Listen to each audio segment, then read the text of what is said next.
So hi friends, welcome back. We have completed SQC1 now. We are going to see the next topic.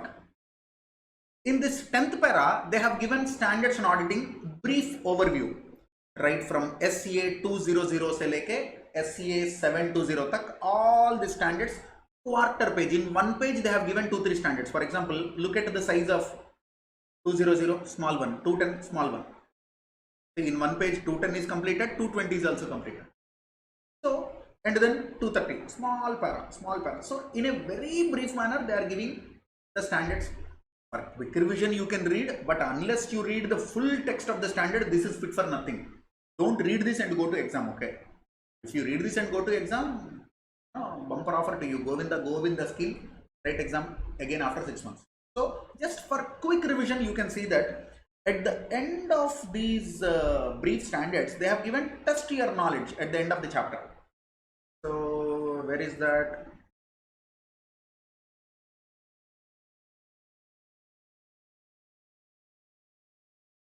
So come to page number 30. This is 720, no? Up to 720, these are standards. After that, test your knowledge. Shall we do this? Yes. Okay, so who will read? Abhijit, can you read this? We'll change the singer. Yes, sir. Always female vocal, no? So today we'll go for male vocal. Abhijit, read question number 1, ma. ABC company files a lawsuit against unlucky company for 5 crores. The attorney of unlucky company feels that the suit is without merit. Unlucky company merely discloses the existence of the lawsuit in the notes accompanying its financial statements. As an auditor of unlucky company, how will you deal with the situation? Super. So guys, all of you, read this question carefully. Read this question. We'll do this. So Bolo, what is the answer? Some students are saying contingent liability. Some of them are saying provision is required. Now simple. Whether, it is, if it is a company where accounting standards are applicable, we have to check with AS 29. If it is a company where Ind AS is applicable, we have to check with Ind AS 37. But the guidance given in both accounting standard 29 and Ind AS 37 is same. Now what we need to do is it a present obligation where provision is to be created, or is it a contingent liability which is to be disclosed? So we have two options. One, court case.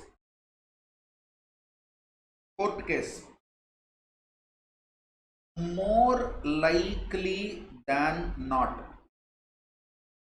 If the probability of occurrence is more likely than not, that means more than 50% probability that the company loses the case, then it should be treated as a present obligation.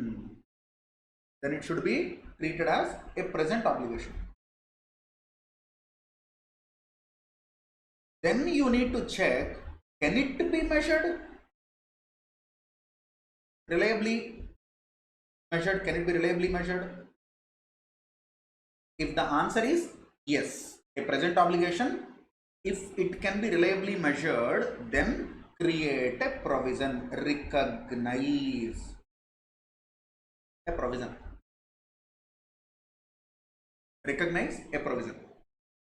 On the other hand, if it is not more likely than not, the probability of occurrence is not more likely than not, that means it is less than or remember, less than or equal to 50%. If it is equal to 50%, many people feel like it is a provision. No, if it is equal to 50% as per the accounting standards, still it is a contingent liability. If the probability of occurrence is equal to 50%, still it is a contingent liability. The language used in the accounting standard is very clear. So this is a probable, a possible obligation, not a present obligation. Possible obligation, but not a present obligation. So here a contingent liability is to be disclosed. contingent liability is to be disclosed.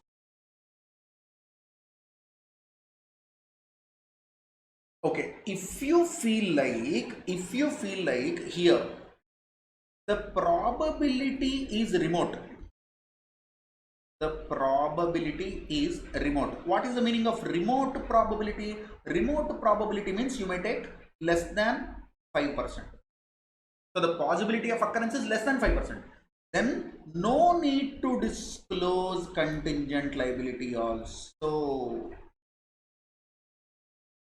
Ignore karo, not material item.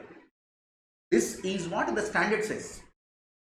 Now, advocate legal counsel said what is legal counsel said? The legal counsel said the suit is without a merit. The suit is without a merit. Legal counsel said the suit is without a merit. So company disclosed only a contingent liability. Now you are the auditor. What will you do? Simple. On what basis legal counsel said the suit is without a merit? That I need to evaluate. The auditor has to evaluate the source data and the assumptions and the merits on which the points on which the legal counsel said there is no merit in the case. Sometimes what happens, simply lawyer will tell you that don't worry, you will win the case. After 15 years you will lose the case. What will you do? So in the given case, how to write the answer? In the given case,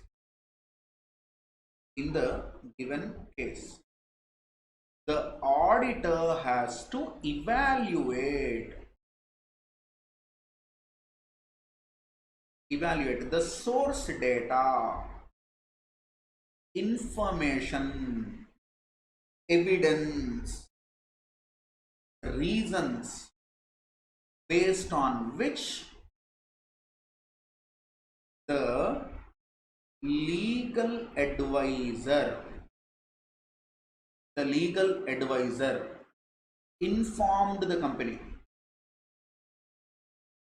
that the case is without merit. This is 1.2. If the auditor does not agree,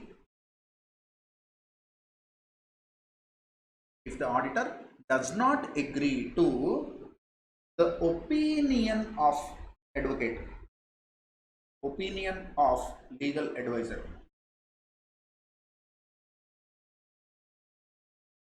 he shall ask the company to create a provision with a best estimated amount. If the management does not agree,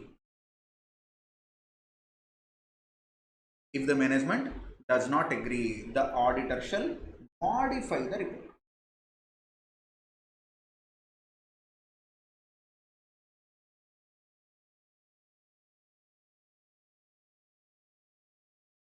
This is the answer.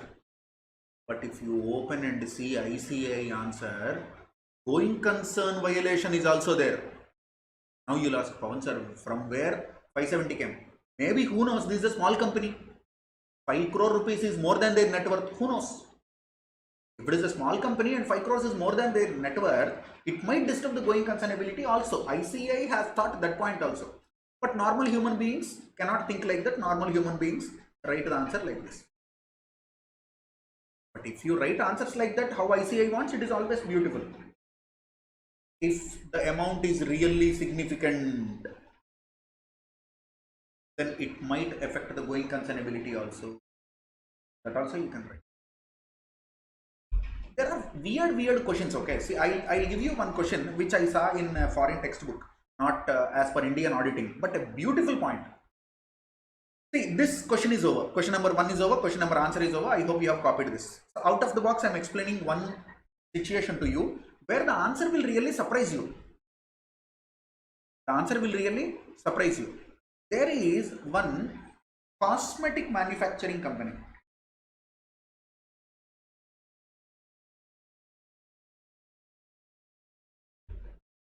That manufactures, they make and sell cosmetics. Make and sell, this some makeup, I don't know what they call, makeup tools they call, or makeup items they call, I don't know, makeup materials. Makeup materials. So there is one customer who's a teenager. She used the product of X Limited. That is X Limited, product of X Limited, and survived a severe injury on her face. Face is literally burnt, a severe injury. So they manufactured something. It could be an equipment also, make up some equipment. So she is using that and she survived a major injury. Then she sued the company in court of law.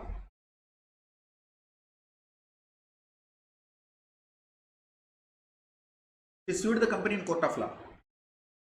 For what is the damage demanded? Damage demanded is $1 million per annum throughout her remaining life.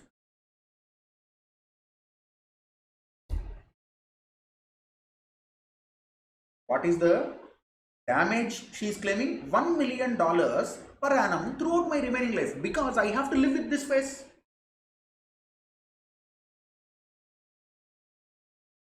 In the court, the legal advisor of the company said, there is high probability that you will lose the case, because she has all the evidences. She has all the evidences, so she will win the case. Now, how this should be accounted for?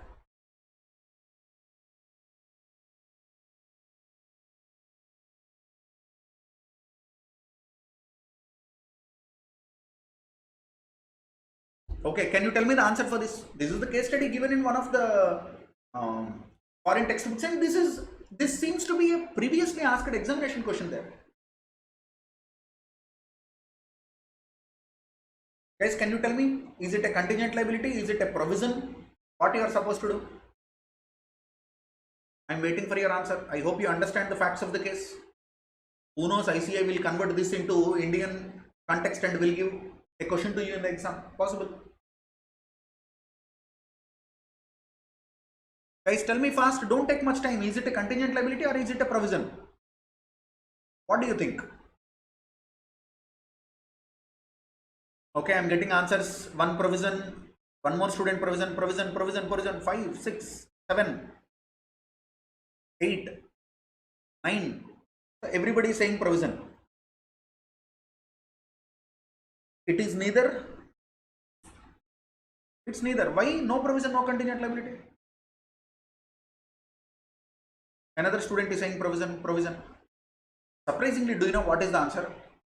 Do you know what is the answer? 1 million into, imagine the remaining useful life of this girl is 50 years.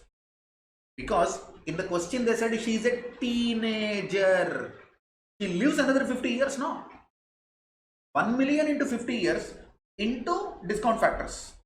Present value annuity factor. 50 million into present value annuity factor. Now imagine this comes to some 20 to 30 million US dollars. As per the exhibit given, the balance sheet of the company and all, this is higher than the net worth, net assets of company. Do you know what is the answer? The entity is no more a going concern.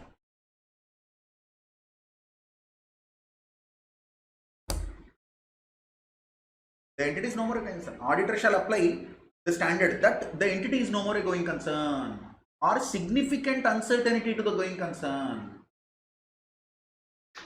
So in that particular answer, they said unless the financial statements are prepared on the basis of not being a going concern, the entity is not a going concern. Or if they have reserves, if they can survive, still they have, some situation, some hope that, or some probability, high-end probability that they will survive, they have to create a provision and they should write material uncertainty to the going concern. They should disclose. Then I will decide whether, I have to give going concern material uncertainty paragraph or I should qualify the report. I will think of it later. But the answer given is, it seems that the entity is no more a going concern. Now, based on these facts of the case, don't you think the answer given is very, you might say weird, you might say logical, but the answer cannot be expected by a student easily. Same answer ICI has given in this case also. In this question number 1, what they said is, going concern uncertainty. Now you'll ask, Pawan sir, from where going concern uncertainty came? This is only a provision. No, could be a provision, but we don't know the level of company. The company is small, 5 crores can be huge amount for them. That's all. So I'll give you one tip. Though you are attending auditing class, remember accounting standard 29 or Ind AS 37. Remember this thermometer, okay? What is this thermometer? This is 0. This is 5 to 10. This is 50. This is 90. This is 100. Okay. This is called highly probable, or this is also known as virtual certainty, or this is also known as highly probable, you can say, or this is also known as virtual certainty. For example, if you read non-current assets held for sale and discontinued operations, Ind AS 105, then you will see this word virtual certainty, highly probable. If you read deferred tax, then you will see highly virtual certainty, conclusive evidence. So here you have to recognize the liability, recognize the expense. This is called more likely than not. That means above 50% up to 100%. This is called a present obligation. Okay, this is called not more likely than not.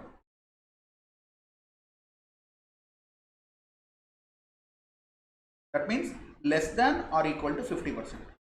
This is called possible obligation. So this is basically a contingent liability. This is basically a provision. Now this part is there, no? This is called remote possibility. The probability of occurrence is remote. That means maybe 5%, 10%. Here, no provision, no contingent liability. This is the summary of the standard. Okay, so question number 1 is over. Can we go to question number 2?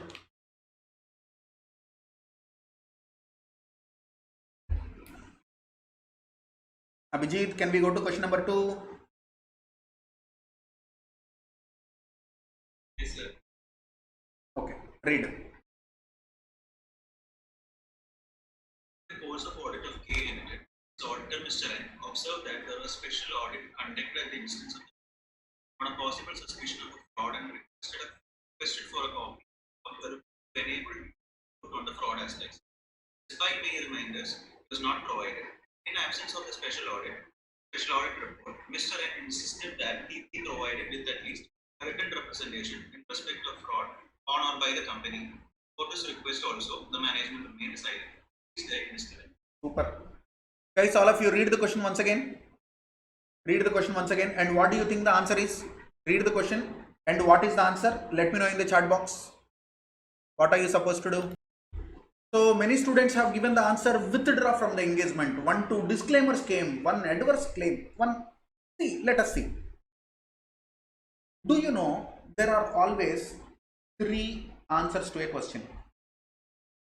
3 possible answers to a question. One is right answer. Second one is wrong answer. Third one is ICAI answer. Yay! Do you know this? You have got the slap anytime by ICAI. There is a right answer, there is a wrong answer, and there is ICAI answer. What is ICAI answer here? You know, you will get the head is reeling, the earth is, you know, by what we call in the earthquake, it will split into 2 and you are falling. All 1960 multicolor Eastman color ding ding ding ding ding ding will be there. No, how many points you have to write? You know, SCA 240, the responsibilities of auditor in the context of fraud. 2. SCA 580, you need to write management representation letter. 3. Section 143, subsection 12 of the Companies Act. 4. CARO 2016 or 2020, as the case may be. I think it is clause number 12 in CARO 2020. I think it is clause number, so CARO clause. These many things you need to discuss. So your answer will have at least 8 paras, 2 paras of each point. Then you need to write the auditor has to apply additional audit procedures to check what is the fraud, what is the risk of material misstatement due to this fraud. If he cannot obtain audit evidence through application of other audit procedures, if he cannot obtain risk of material misstatement due to fraud, if he cannot obtain sufficient appropriate audit evidence, if he cannot obtain sufficient appropriate audit evidence, then he should think of withdrawal. Then communicate the company. That means the board of directors or those charged with governance that I am resigning, I am withdrawing from the engagement, and professional responsibilities to disclose it to any authority like 143(12). Do you have any professional responsibility? That's it. If you cannot withdraw, if you can't withdraw due to any legal restriction, if you cannot withdraw, then you disclaim.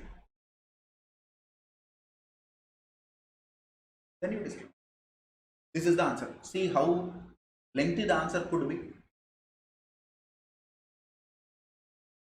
You understand? So let us check the answer.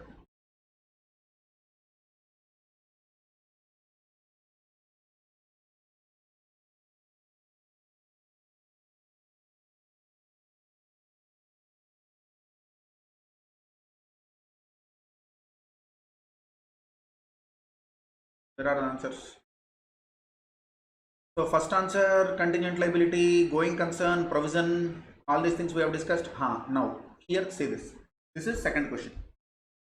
First what they discussed as per SA 240. Then what they discussed? 580 written representations. These two they have discussed. After that what they have discussed? After that what they have discussed? They have discussed about 143(12). After that what they have discussed? Clause 11, not 12, clause 11 of CARO. After that what they have discussed? Result of misstatement, you know, resulting from fraud or suspected fraud. So what you are supposed to do, determine the professional and legal responsibility. Consider whether it is appropriate to withdraw. So these are the answers. Professional legal responsibility applicable in the circumstance. Okay. Then consider whether it is appropriate to withdraw. Then if the auditor withdraws, discuss it with those charged with governance or appropriate level of management and tell them that these are the reasons for withdrawal. Determine whether there is professional legal requirement to report. This is the answer. How beautiful and intricate the answer is, how in-depth the answer is. Guys, you understand the answer? Can we go to third question? Can we go to the third question?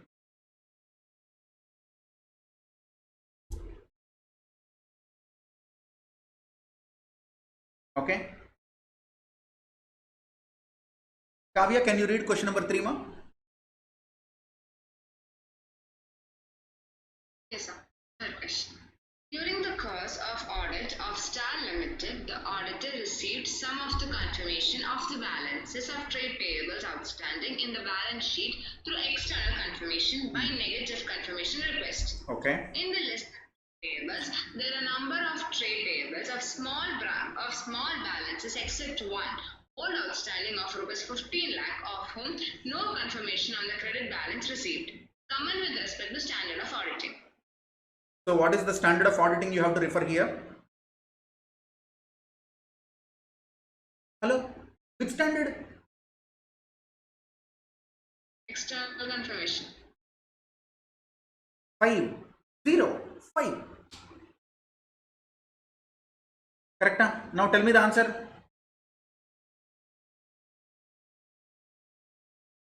Oh, hello, madam. Tell me, what will you do?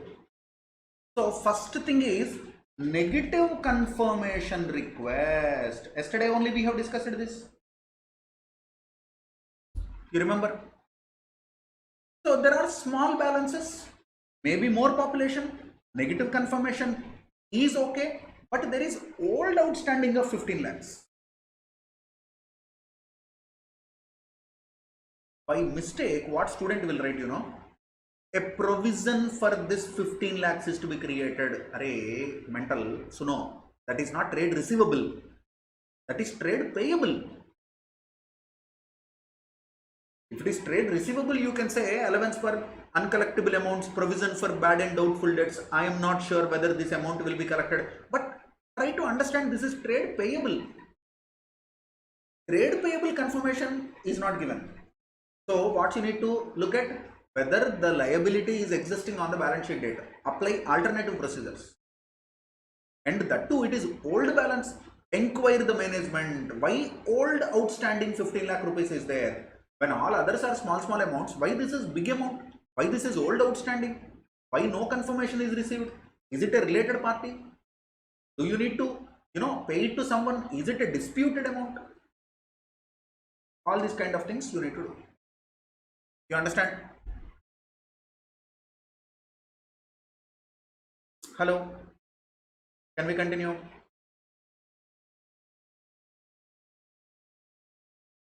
Fourth one.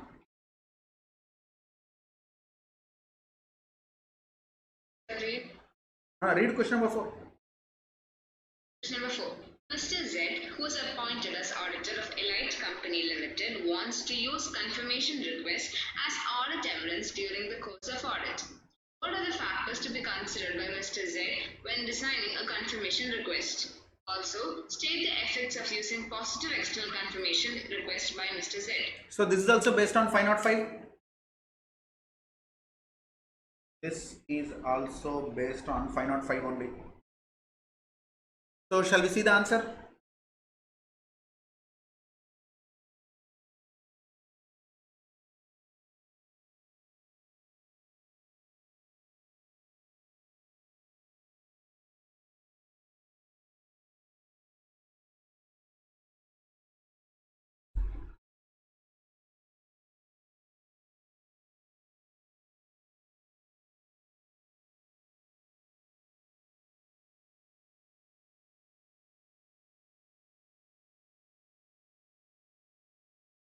Hello, dear answer. Where are you?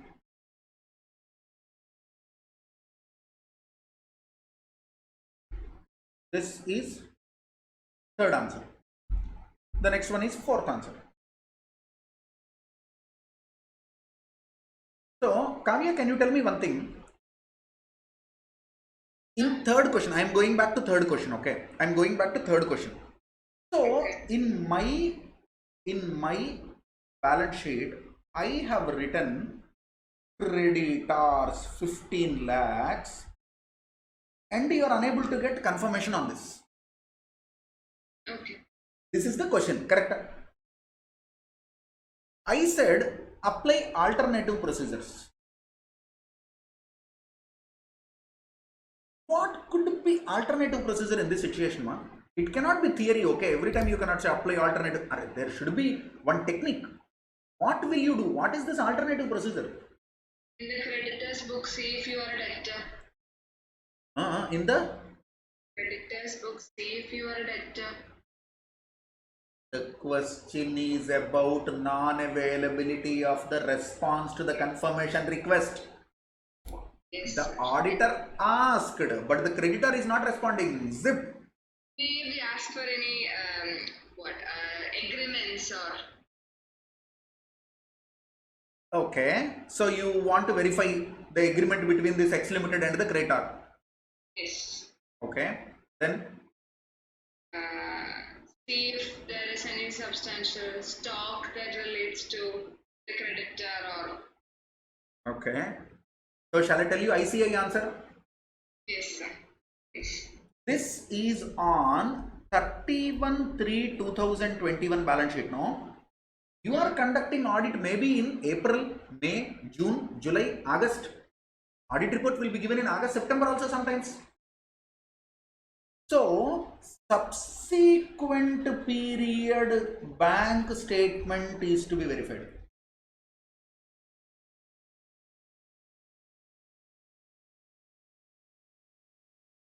So now what is the normal credit period given when this amount payable matured? When is my obligation to pay? So say for example 60 days credit period is given. Okay, but after the balance sheet, when you are conducting audit in the month of August, 5 months is over here. So at least imagine this 15 lakhs is paid in the month of May. So I will close my eyes and say on the balance sheet date 15 lakhs is correct. You understand my point? If it is paid in May, June, July, August, somewhere it is paid 15 lakhs, then I can at least feel that correct, on the date of balance sheet 15 lakhs obligation is there. You understand? This is the alternative procedures you can apply. I am giving just one example. There can be other alternative procedures also, just one example. You understand? Hello. Now let us come back to question number 4. Kavya, what is question number 4? What are the factors to be considered while designing the confirmation? Do you remember yesterday we have discussed this? Can you read, ma? 1. The assertions being addressed. Okay. 2. So you tell me what can be the assertion that is being addressed through external confirmation? Verification. No, wait. Existence of obligation. Correct. Existence of rights and obligations. Very good. Next. 2. Specific identified risks of material misstatement, including fraud risks. Okay. Next.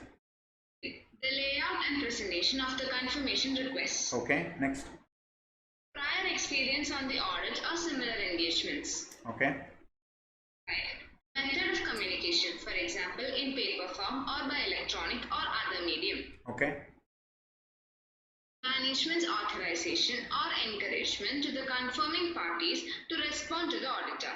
Very good. Confirming parties may only be willing to respond to a confirmation request containing the management's authorization. Do you remember yesterday I told you that it will be signed by the finance head of X Limited. You are conducting audit of X Limited. X Limited has a customer Y Limited. So you want direct confirmation from Y Limited. If it goes through X Limited's finance manager or any appropriate authority's signature, then Y Limited is actually encouraged to give the data to auditor. If Y Limited's employee or appropriate level management is not signing the confirmation request or not requesting Y Limited, hey, dear Y Limited, please send the statement to our auditor Mr. A. If X Limited is not encouraging, Y Limited might not respond. Y Limited prefer not responding, who knows?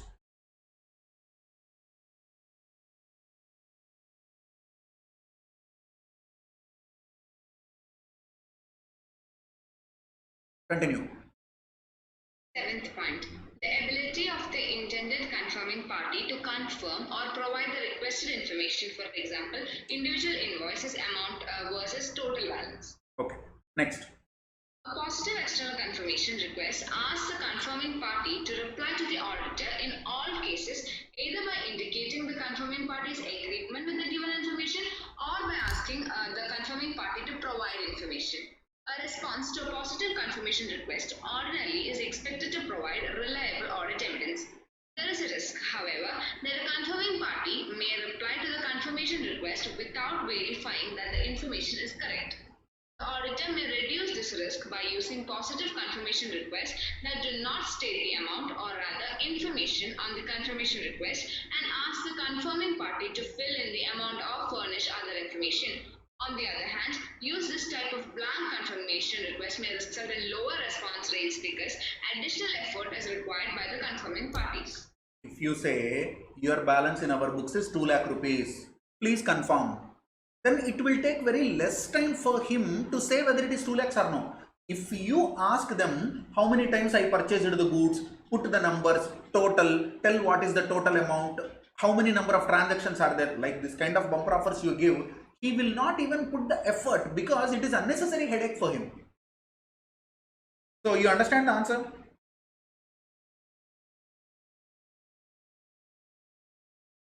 Shall we go to next question? Shall we go to next question? So question number 5. Question number 5. R&M company wants to be alert on the possibility of non-compliance with laws and regulations during the course of audit of SRS Limited.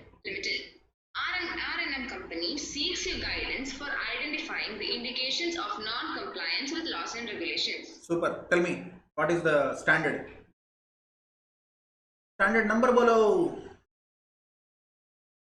No answer in the chat box. Compliance with laws and regulations. SA 250. SA 250.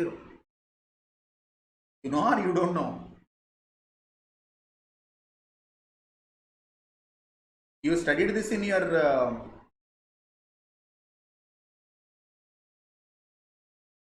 enter or no? Hello madam, you studied this in your C enter?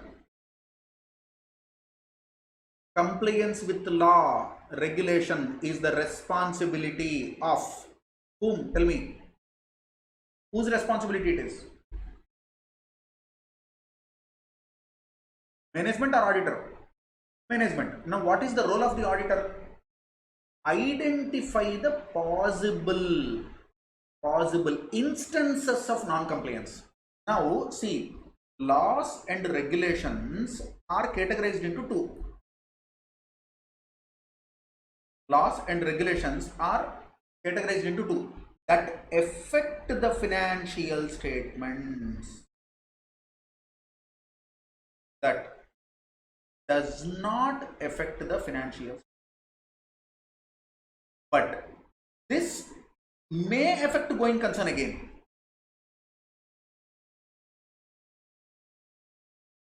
So if there is any law that affects the financial statements like ESI, like Provident Fund,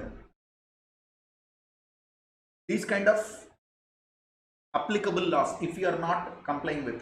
Financial statements are materially misstated. So non-compliance of this set of laws will make financial statements misleading, materially misstated. Non-compliance with this set of laws will make financial statements materially misstated. So auditor is more concerned about this kind of laws. Auditor is more concerned about these laws because they directly affect the financial statements. Now imagine some rule or regulation is there, some law is there, like in case of food processing industry, some license they have not taken. Or imagine some hoarding advertisement, big hoarding advertisement the company has put on a prominent area, they did not pay the license to local government. So local government will collect municipal taxes on these kind of things. Some levies will be there on advertisement boards. So the company has put big advertisement board, they did not pay, they did not comply with some law. Or maybe child labor. Your client is a hotel and in his hotel 3 servers are there who are less than legal age. Child labor. So am I concerned about this? What will I do? I will inform the management that boss, child labor is there. But can I qualify my report on this? In what way it is affecting my financial statements? Tell me. So actually speaking, auditor is not responsible for this. You cannot hold auditor responsible for this.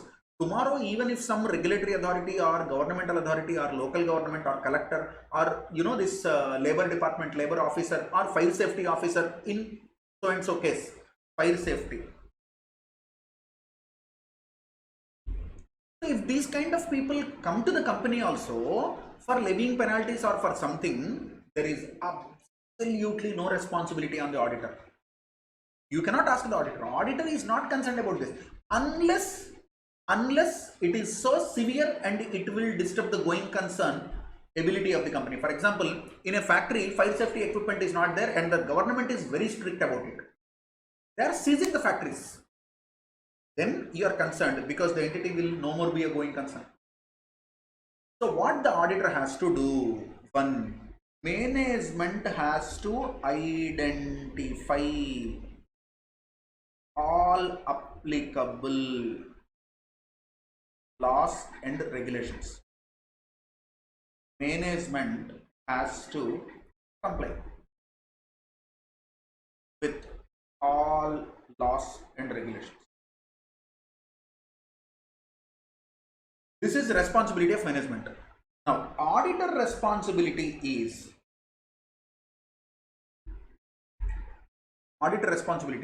identify possible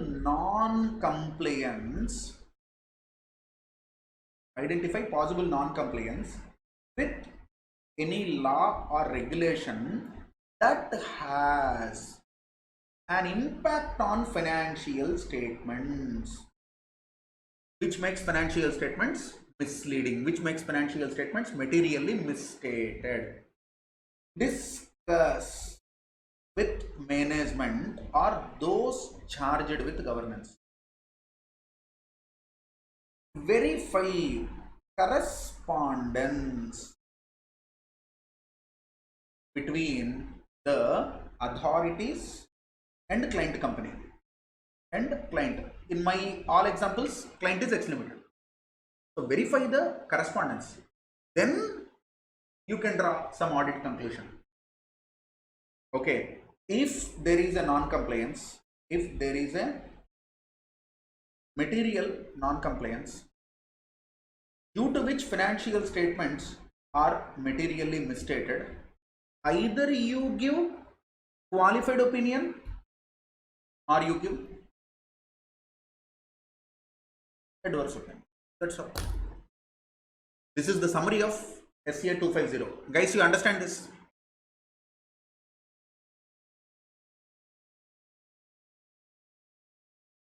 Simple basic standards.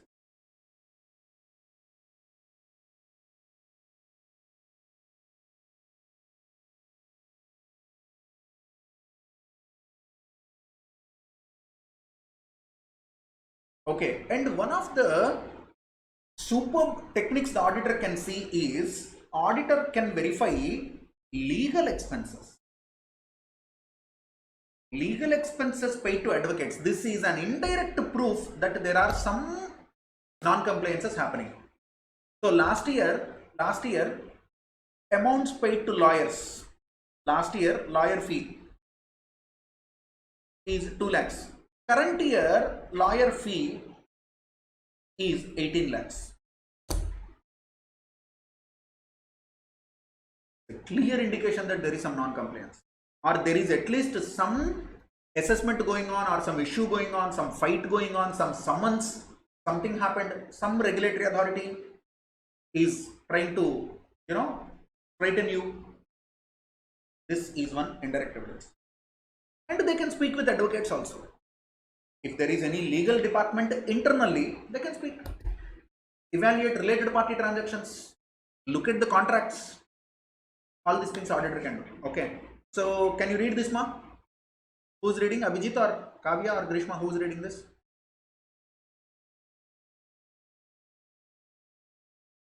Hello. As per a statement, consideration of laws and regulations, the auditor shall perform the audit procedures to help identify instances of non-compliance with other laws and regulations that may have a material effect on the financial statement. Hold on. One second. You have to perform some audit procedures that identify instances of non-compliance with law that has a material effect on financial statements. Language is important. Pawan sir, how can I do that? Inquiring the management, inquiring those charged with governance, and inspecting correspondence. So, don't you think in my answer I covered all these phrases? Your answer should be like that. These are relevant answers. Or rather ICAI style answers. Okay, continue, ma'am. By inquiring of management and where appropriate, those charged with governance as to whether the entity is in compliance with such laws and regulations, and inspecting correspondence, if any, with the relevant licensing or regulatory authority. However, when the auditor becomes aware of the existence of or information about the following matters, it may also be an indication of non-compliance with laws and regulations. 1. Investigations by regulatory organization and government departments or payment of fines or penalties. Payments for unspecified services or loans to consultants, related parties, employees or government employees. 3. Sales commissions or agents fee that appear excessive in relation to the fee paid by the entity or its industry or the services actually received. So, since you cannot tell that it is a bribe, you have given some amount, but you are not able to specify what it is. You understand? So, what you are doing is,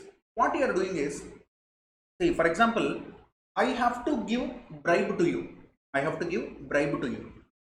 But legally I cannot give. If I transfer 1 lakh rupees to your account, if I pay through Google Pay or bank transfer, what will I write? So you have this pen, okay? You have this pen. How much is this pen? 10 rupees. I will purchase this at 1 lakh rupees from you. And then I will record expense. Office stationery, 1 lakh rupees. Now you have to ask, Ray, what is this 1 lakh rupees? Unspecified service, unspecified amounts paid, unnecessary purchases, purchases at abnormally higher rate, purchases at abnormally lower rate, services rendered at abnormally higher rate, services abnormally lower rate. So all these are indicators. The auditor should be, vigilant to this kind of things. Now look here, purchasing at prices significantly above the market price, below the market price. Why? Related party transactions. Why? Unusual payments in cash. So you are paying huge amounts in cash. Why? Because this kind of amounts you cannot pay by bank transfers. So you pay in cash.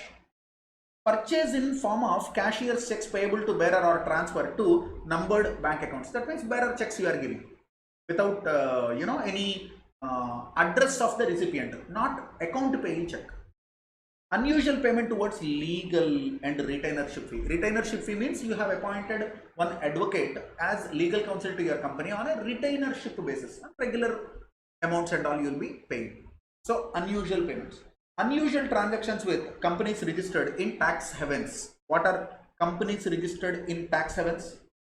There are some islands. All these, in Vijay Mallya case also, if you see, some hundreds of crores, thousands of crores will go to a company which is incorporated in a tax haven. There is one island where our Shah Rukh Khan is there, no? Shah Rukh Khan's one of the companies is incorporated in a tax haven country. That could be tax planning. I'm not saying that he is doing something wrong. It could be tax planning. But imagine 1,200 crores transferred to that company without any narration. You are the auditor of this company. You will get heart attack, no? Vijay Mallya transferred around 400 crores to a company and he said that it is charity. Hey, by the way, I disclaim, I respect Vijay Mallya, okay? But still I am telling you these kind of things. You are transferring money to tax havens. Then, payment for goods and services made other than to the country from which the goods or services originated. So, you bought goods from Australia, and amounts paid to Nigeria. What is this? You bought goods from Australia, amount paid to Nigeria. Invoice is in one currency, payment is in another currency. These are risk factors. Foreign Currency Management Acts, Security Contract Regulation Acts, SEBI guidelines. Can there be bigger fraud than this? Insider tradings or money launderings. These are big frauds. So payment without proper exchange control documentation. Foreign currency without complying with law. Existence of an information system which fails, whether by design or by accident. Intentionally, you are making your information system fail to provide adequate audit trail or sufficient evidence. So you are not giving proper evidence to auditors also. Audit trail is missing. Adverse media comment, unauthorized transactions or improperly recorded transactions. These are the indications that there can be a possible non-compliance. This is the answer. Guys, do you understand this question?